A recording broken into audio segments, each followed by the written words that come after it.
আসসালামু আলাইকুম দর্শক, আজকে আমি চলে আসছি আমাদের টুকের বাজার কম্পিউটার ব্যবসায়ী আনিফ ভাইয়ের দোকানে। তো আনিফ ভাই, আপনাদের সকলকে আসসালামু আলাইকুম। ওয়ালাইকুম সালাম। আমি আজকে আপনাদের কাছে জানতে চাইব যে আমরা জানি আগামী নির্বাচনে গণভোট রয়েছে এবং গণভোটে দুইটি অপশন রয়েছে। একটি হচ্ছে জুলাই সনদের পক্ষে হা ভোট, আরেকটি হচ্ছে না ভোট। তো আমি সর্বপ্রথমেই হানিফ ভাইয়ের কাছে জানতে চাইব যে হা ভোটে ভোট দিলে কী হবে এবং না ভোটে ভোট দিলে কী হবে, আমাদের উপকারিতা কতটুকু? হা মানে আদি, হা মানে আজাদি, হা মানে ভারত আধিপত্যমুক্ত বাংলাদেশ। তাই আমরা হাই বুট দেব এবং হাকে জয়যুক্ত করব। ধন্যবাদ হানিফ ভাইকে। এখন কলিম ভাইয়ের কাছে জানতে চাইব, দেখি আমাদের কলিম ভাই কী বলেন। আসসালামু আলাইকুম রহমতুল্লাহ।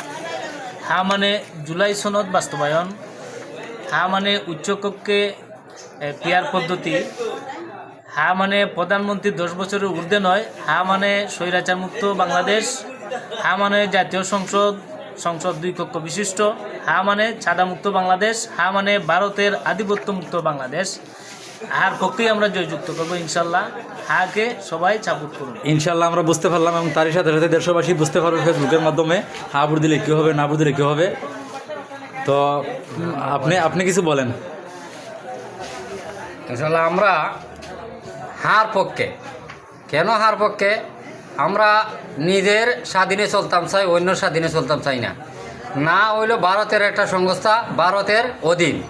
আমরা ভারত মুক্ত দেশ করে আমরা দেশের সবার সাথে মিলেমিশে চলতাম চাই। এর জন্য আমরা ইনশাল্লাহ নিজেও হার মাঝে আসি এবং আরও যাদের সহযোগিতা করা লাগে সবাইকে সহযোগিতা করে হাত বু দেওয়াইব ইনশাল্লাহ।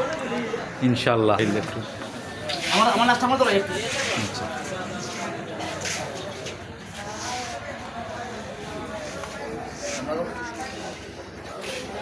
ইনশাল্লাহ সবাইকে বলি হাই ভোট দিবেন এবং 12 তারিখ হাতে ভোট দিয়ে হাতকে জয়যুক্ত করবেন এবং সংসদকে সংরক্ষিত করবেন।